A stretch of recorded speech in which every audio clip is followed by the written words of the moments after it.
Hey folks, it's Nate. It's time I got back to the drawing board, and tonight I want to do something a little bit different.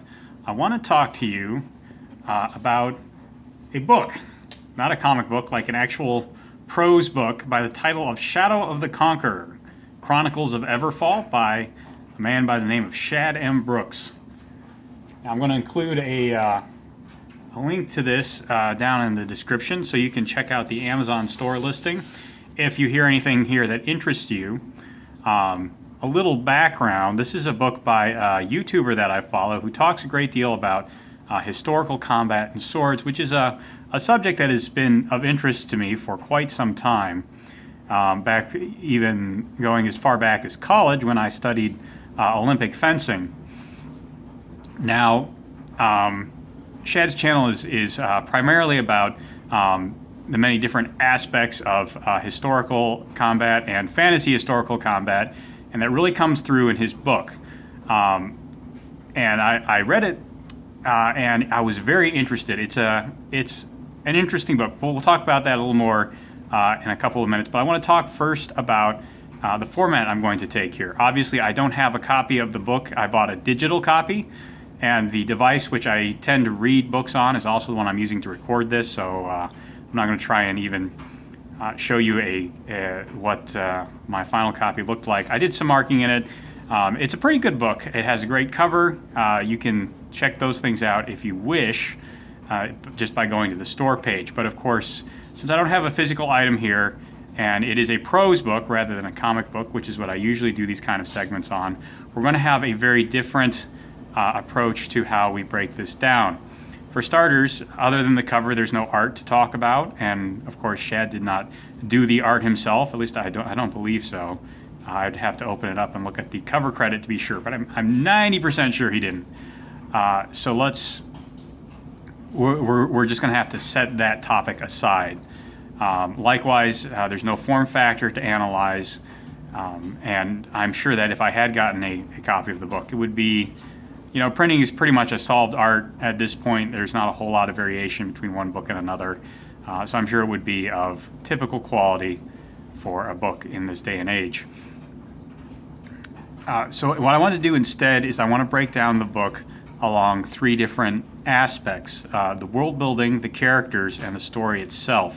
I'm going to attempt to do this without spoilers until we get to the second act of the story, at which point I'm going to make a recommendation for the book overall, and if that's what you're here for, that will be the point you nope out, because after that it'll be spoiler talk.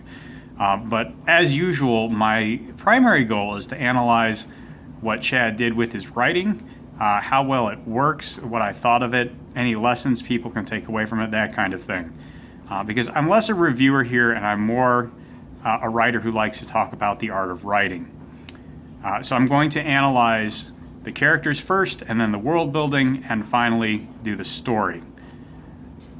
And second, one of the key conceits of the book is that we are following the story of a great criminal as he works his way on the path to redemption. That's not a spoiler, that's not a twist, that's what it's advertised as, and you know this from pretty much the moment we say go, so that's not a big spoiler or anything like that. This is, talking about this can get kind of complicated because our protagonist's name is Daylen, D-A-Y-L-E-N, and when he was a great world-conquering tyrant, he was known as Daedalus the Conqueror.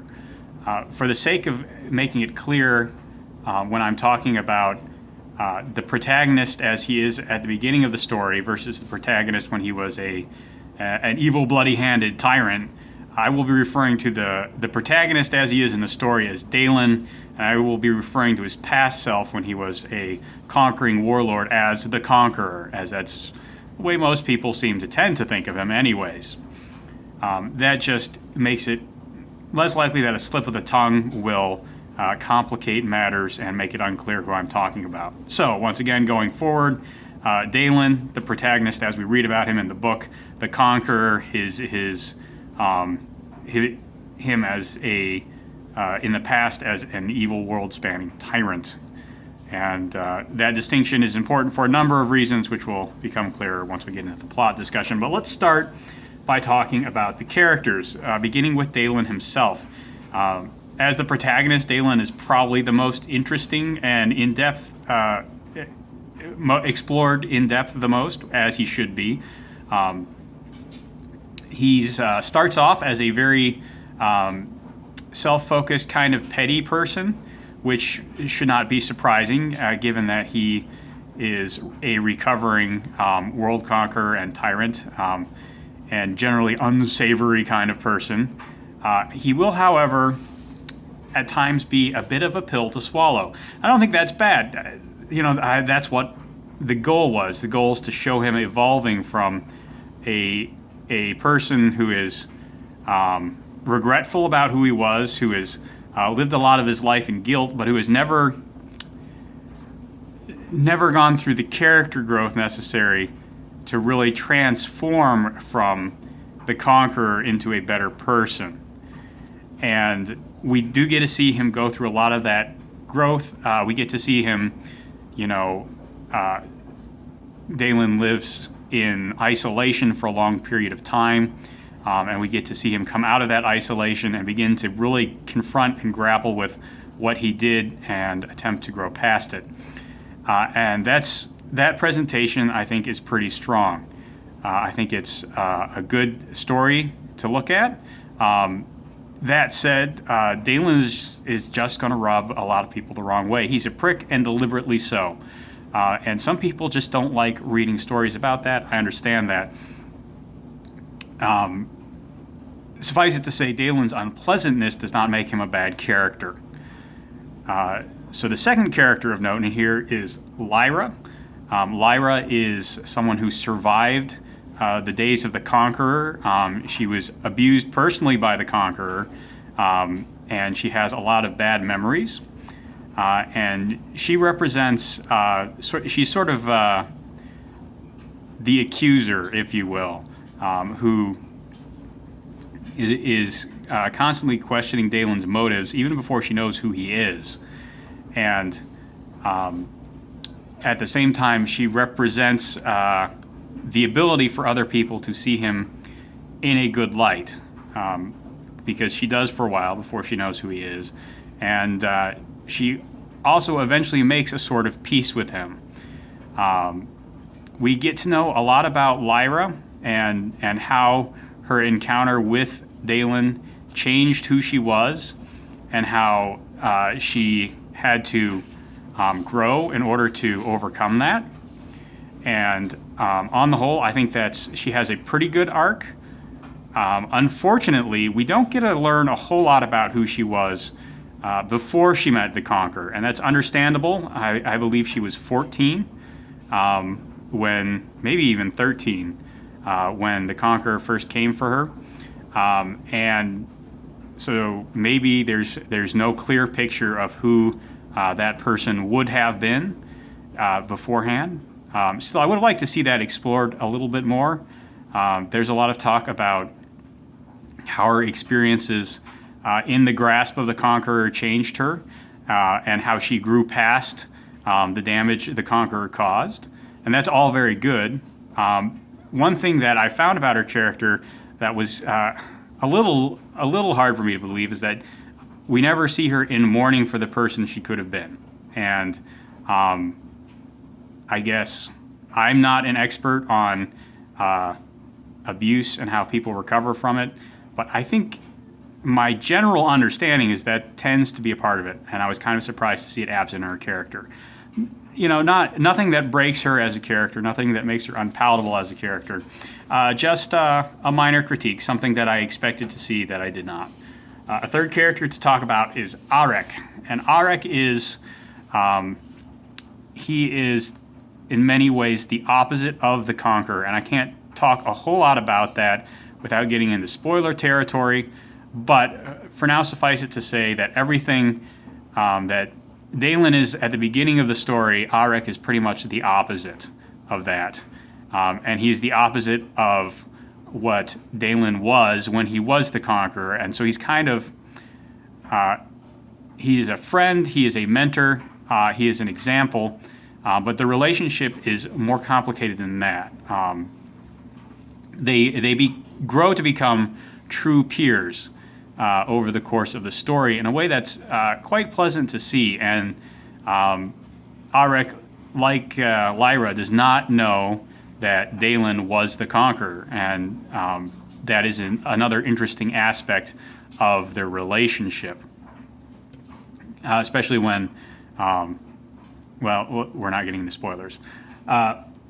Let's talk about my favorite character in the book, Cusick. Cusick is a fascinating character because he's on the young side. As we'll talk about more in the story part, the Conqueror has been gone for something like 30, 20, 30, 40 years. I would have to go back and look at that. It's not as long as 40 years. I think it's more in the neighborhood of 20 to 30 years, if memory serves, because Lyra is still a knight in service at this point in the story. So yeah, I would say 20 to 30 years is how long the Conqueror's been gone. And Cusick seems to be young enough that he doesn't really remember much of the Conqueror's reign. He doesn't have that direct tie. So he's not as invested in the conflict in the Conqueror himself. He's more a product of the world after the Conqueror, which is very interesting. It's a perspective that isn't in the story a great deal, and one, frankly, that I would have liked to see more of. More on that later. But not only is he of a younger age than many of the protagonists of the story, he is of a different culture. He has grown up with different social mores. He's grown up with a different basic philosophy, with different ways of looking at the world. And he gives us the outsider's perspective and helps us put the personal and larger political conflicts that Dalen becomes entrapped in a perspective and help us understand how they line up against the world as a whole. And he's also, to me, as an American, a product of a very Western culture, he's delightfully alien. He does not think much like a product of English or European civilization would. And that's a lot of fun to see. It's fun to get that different perspective and try and work out what's going on in Cusick's head. Very fun character overall. Very glad to see him in the book. So let's talk about the world that they inhabit. The world of Everfall is interesting, to say the least. It exists in a kind of a bubble that functions much like the asteroids map in, classic video game Asteroids. If an object goes off one side of the map, it pops out on the other side. And the continent of in the world of Everfall is a floating continent, which right away is a huge appeal to me. I love floating continents. I love lost continents. They're really fun concepts for me. And so having this entire story set on a floating continent really appealed to me. Maybe it won't appeal as much to you, but it's on a floating continent in this bubble where everything sort of loops around the outside edge. Now, the continent itself does not go to the edge, or if it does, that wasn't clearly stated at any point in the story, or is not clearly shown on the map that's included in the book. But I don't believe it goes to all the way to the edge. And they have basically a rock that falls continuously. It is ever falling, and that's how they measure time, because the sun is outside of this pocket universe and just shines in constantly. So it's never actually, the sun never actually sets. I was going to say it's never actually dark, but that's not entirely true. We'll get to that in a minute. But by and large, there's always light in the world of Everfall, and a lot of the magic is derived from that fact, or keys off of that fact, or however you want to look at it. So it's a very interesting world, and it's built in a lot of interesting ways. The magic system entirely runs, it seems like, on light and exposure to light, which is an interesting, kind of dynamic. For example, magic is much less powerful underground because there's no constant source of light there, although there are ways to get around that. There are magic kinds of rocks, one of which emits light, and the other of which is repelled by light. And there's a lot of the civilization's technology takes advantage of these rocks in very interesting and exotic ways. And of course, there are people who use light as a sort of magic power. And it's this last group of people where a lot of the world building in the story comes from. So let's talk a little bit, first of all, though, how we get the world building. And unfortunately, a lot of the world building comes from one person, and that person is Dalen. Now, I say unfortunately because there's always a question, especially when you're dealing with as surly and unpleasant a narrator as Dalen is, that your source of exposition will be unreliable, especially as regards history and facts. Now, I will say that Shad goes to a lot of lengths to make his history as clear as possible. But again, it's all presented from one point of view, which is not necessarily bad, but the subjective nature of history, a subject which I'm sure Shad is very familiar with, being a fan of history himself, makes a single point of view somewhat unreliable, and I would have liked to see how other people interpret the history.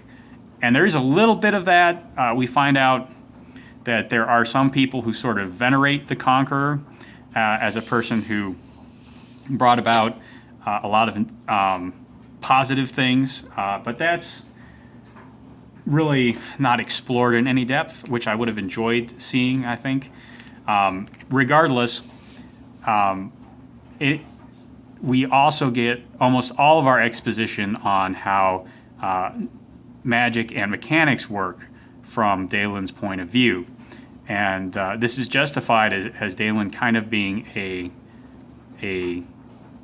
I don't want to say amateur, but he's a tinkerer. He does a lot with the various magic devices after his retirement. And in fact, when he was the Conqueror, one of the things that made his military machine so difficult to challenge was the fact that he was constantly devising and implementing new weapons for it that his enemies would then have to adapt to. And there's nothing wrong with having an extremely competent and widely skilled protagonist like this, but it makes a lot of the world-building exposition feel very samey and kind of dry. I would have, I think, appreciated it more if some of the basic magic using exposition had come from Lyra instead, especially since she has a much broader, more academic understanding of magic than Dalen does. Dalen kind of accidentally happens into magic rather than being trained in it in a formal sense. And so if we had gotten some of the basic exposition from Lyra, and then we could have skipped ahead to the experimentation parts where Dalen is simply creating new ways to apply it on his own. And I think that would have been more interesting to me personally. That said, there is also a lot of exposition on the world history in the form of a diary, and I have to say I'm a sucker for that kind of thing. If you read, the Foundation series, where there are always, encyclopedia entries at the beginning of each chapter to give you a little more context, stuff like that I'm a real sucker for, and I enjoyed seeing it in this book just as much as I tend to enjoy seeing it in other books. As for the world itself, or the systems itself, because I have talking about the basic setting, they're kind of a mixed bag for me. By and large, I like the idea of Magitech. that's fun for me. And there's a lot of that in this setting, from different kinds of weapons to airships to communication devices, all kinds of stuff that is, again, a lot of fun to see.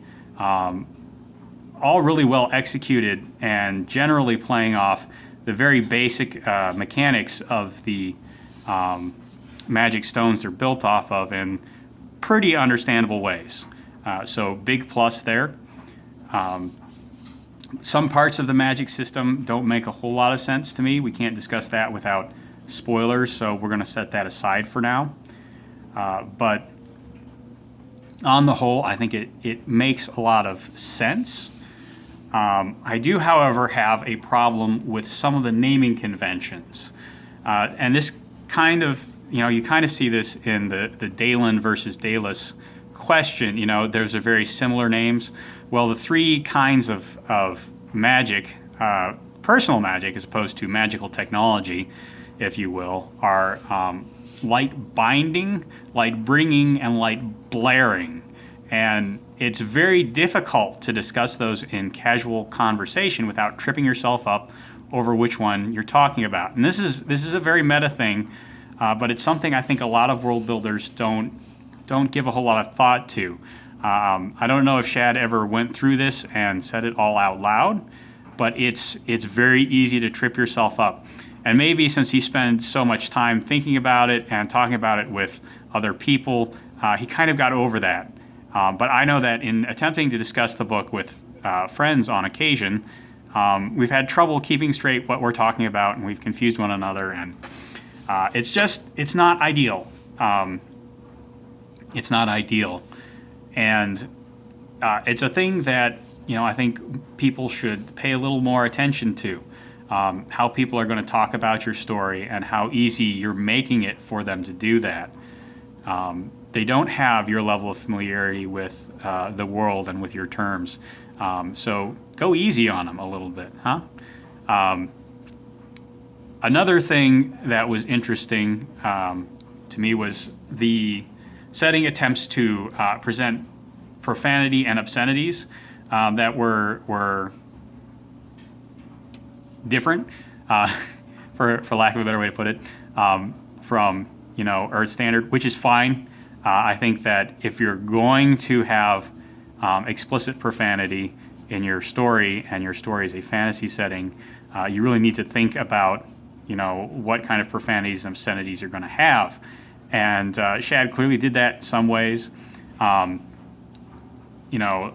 Light being a sanctified thing in his world, the invocation of it is profaning that concept, and it's done a lot then as profanity. Darkness comes with a lot of dangers and is actually toxic to people in the setting. So invoking that is kind of obscene. So I like that.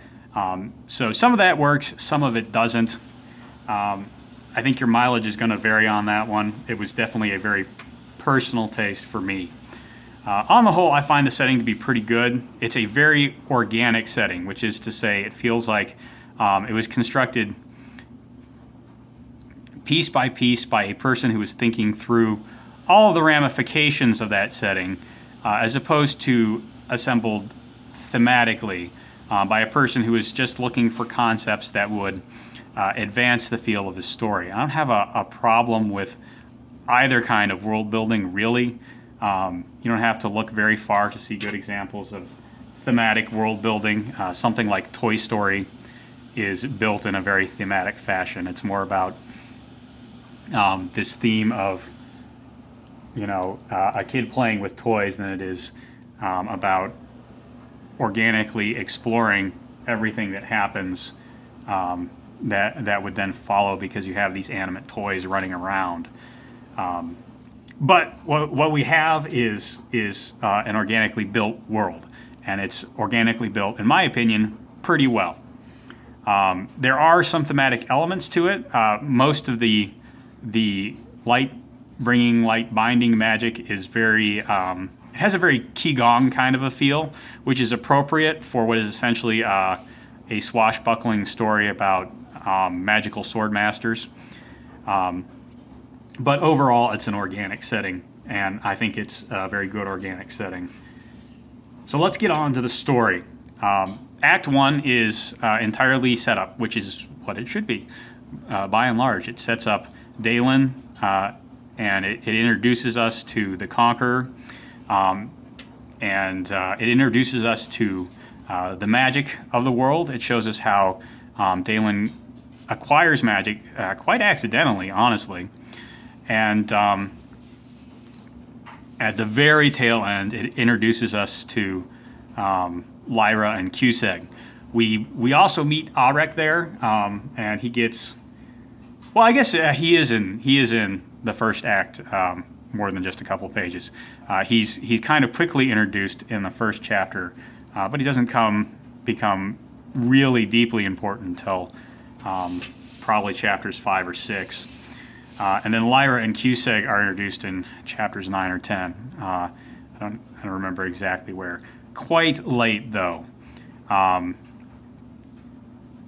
And honestly, it's a decent first act, but it is a very slow first act.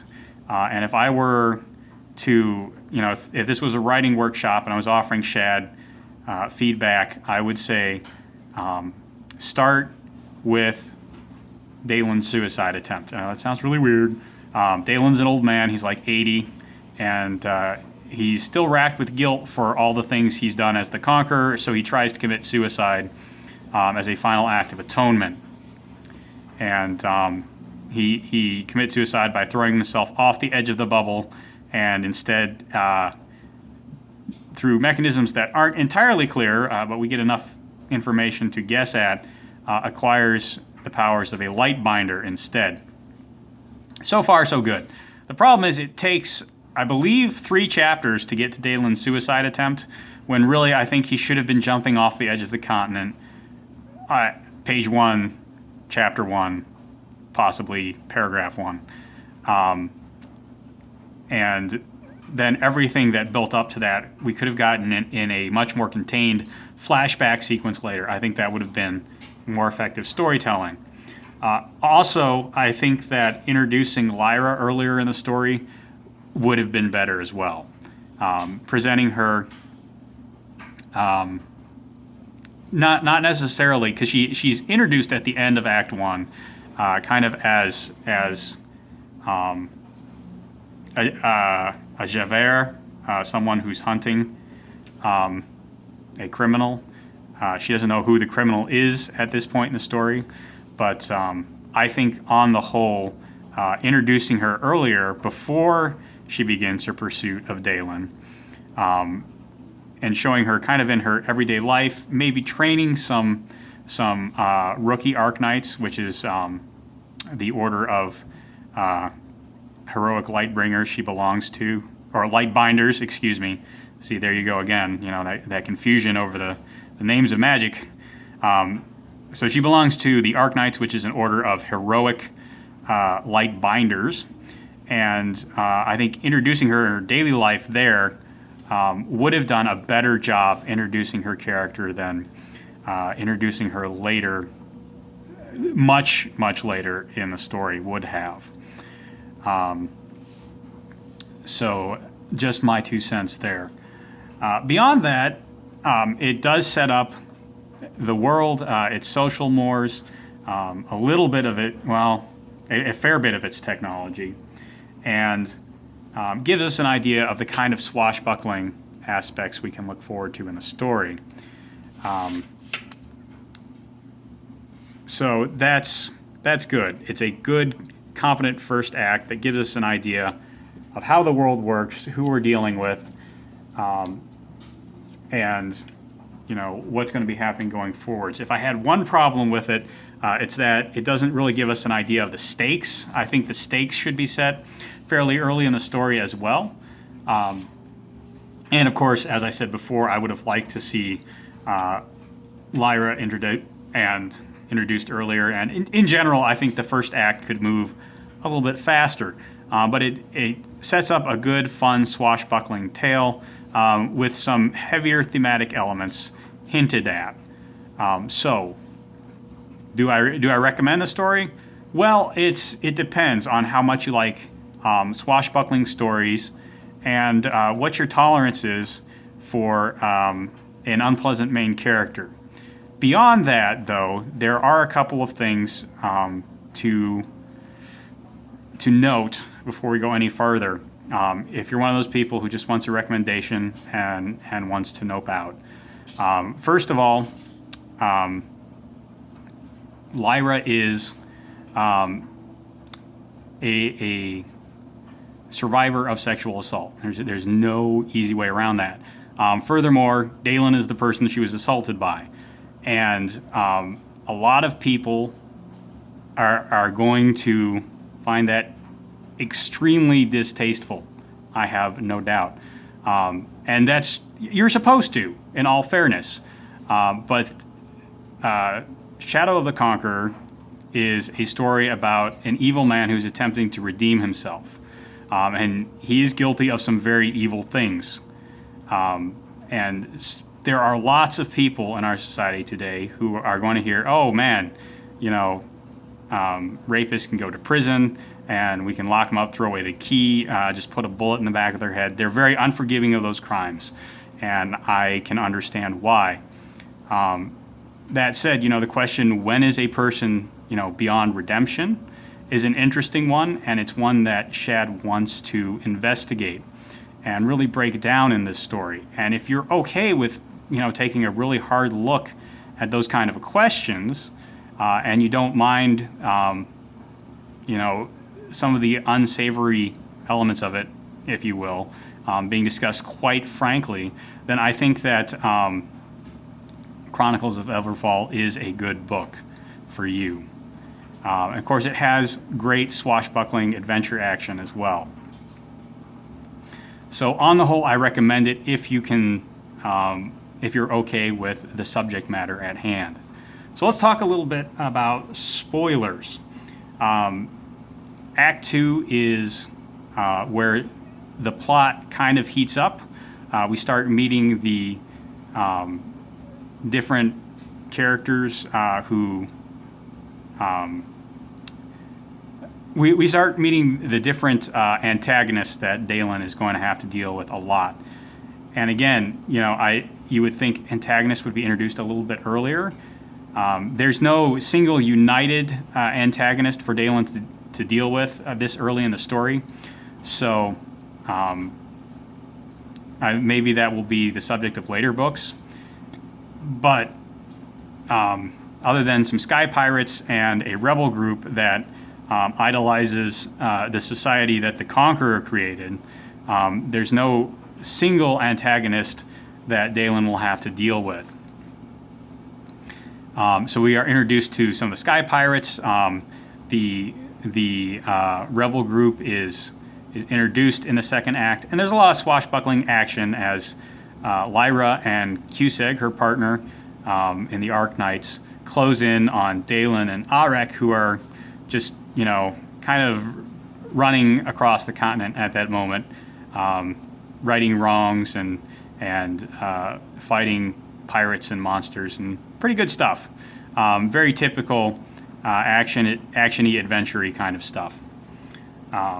Not a whole lot to say about it. It's pretty good, and if you like swashbuckling adventure stories, this is the part I think that's going to deliver that the strongest.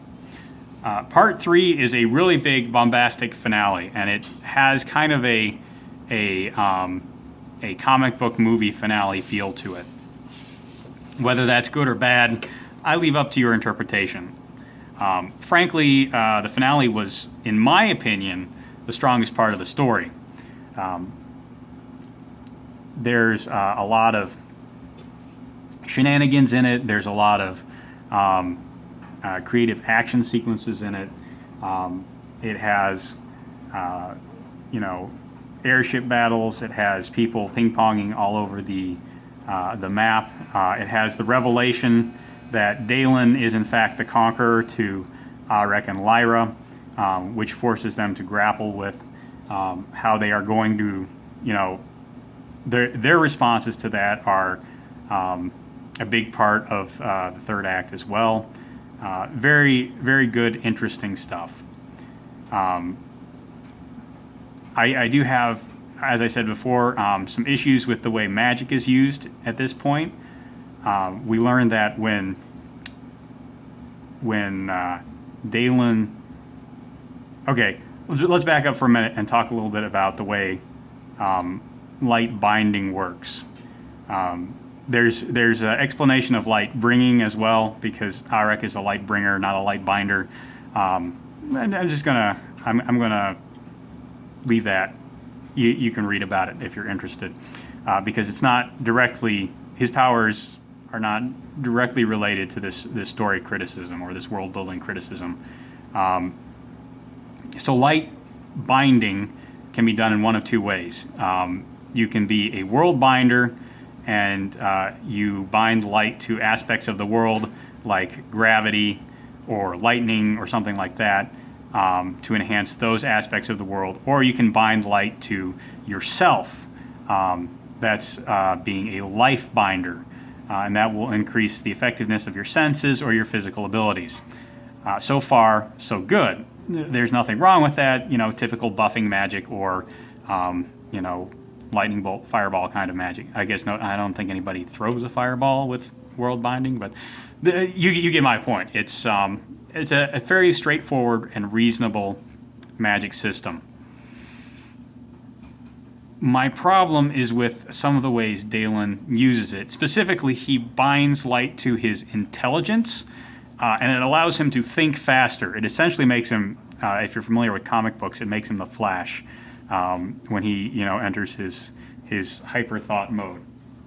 He can analyze strategies and come up with ideas in a split second. And I have no problem with that per se. It's an interesting take on it. The life binding ability. Life binding always, well, all light binding really seems to directly interface with physical things, and we know that your brain is a physical thing, and as near as we can tell, enhancing it would allow you to analyze ideas faster. In fact, slow-mo fight or flight stories kind of suggest that when our brain operates at peak efficiency, that's pretty much exactly what happens. So I didn't really have a problem with that. It wasn't until, as a follow-up, Dalen decided to light bind to his sword skills that I started to raise an eyebrow. Because when Dalen binds to his sword skill, his intuition and ability to anticipate what other people are going to do increases. And for starters, we don't really know that to what extent that has a physical underpinning, that kind of wisdom and experience. I would have almost expected that it would have produced a slow time effect, like we see when Dalen just binds his intelligence to light, and in turn, binding his intelligence to light probably would have produced, I don't know, a general increase in pattern recognition and problem-solving abilities, perhaps. Because that's essentially what IQ is, and then IQ is something that is measurable and believed to have some kind of physical aspect. In short, I don't know to what extent I really buy being able to increase your intuition and execution of sword techniques. And it bothered me a little bit. It's not a huge gripe. It is a nitpick. But just based on what I know of the physical aspects involved, it struck me as a little bit questionable. That's a small thing. And my other complaint with the third act is actually a writing complaint, and it's the denouement. This story has a very long denouement. There's a once Dalen is outed as the Conqueror, he's put on trial, and there's probably 2 or 3 chapters dedicated to breaking down all that, more than I felt was necessary. I think that, honestly, since this is a book with a strong desire for a sequel, I think honestly, just having the denouement be the resolution of the conflict between Arek and Dalen, followed by Dalen awaiting judgment in prison, and then perhaps having a summary of the trial be delivered at the beginning of the next story, may have been a more effective way to handle Dalen's conviction and putting him, at the next stage of the story. And since you are kind of sequel baiting a little bit, this would have raised the question, what is going to happen to Dalen now that he's in jail? And you could either have done, again, the actual trial sequence as it's presented, or you could have just shown where Dalen was after the fact, and then kind of reference the trial in flashbacks. I think the reason that the trial was included was to give resolution to the conflict between Dalen and Lyra, because that's where that happens. I found this to actually be the weakest character beat in both of these characters' progressions, simply because it was so public and prominent. It felt kind of hollow. I would have liked it to be a more intimate and personal moment between the two of them. That said, on the whole, I think the climax is quite good, and I enjoy Lord of the Rings, so clearly I don't have a significant problem with long denouements. That said, all in all, this is a really good story. I enjoyed it. I enjoy swashbuckling action. I don't have a problem with really heavy philosophical questions along with it, and I enjoyed it. I think it's a good first effort. I think that as long as the story and characters continue to progress, further entries will be just as good, if not better.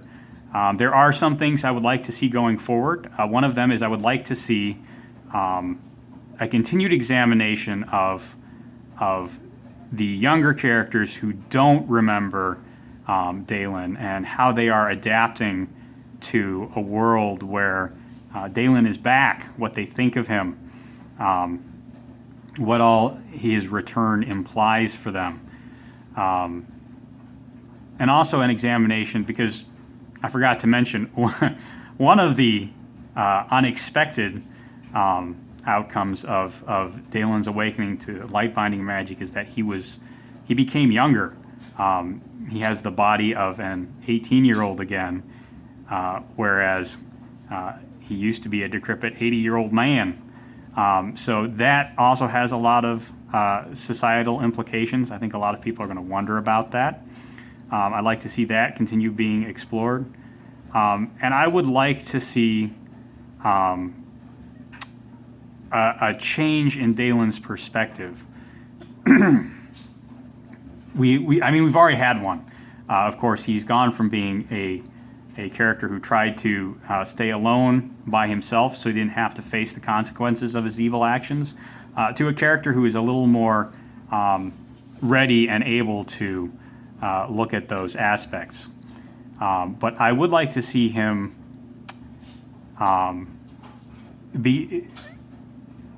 Dalen is a very intelligent character, and he has a lot of potential to lead people or be a mentor to them, and I'd like to see him apply a little of that and give back some of what he got in this story.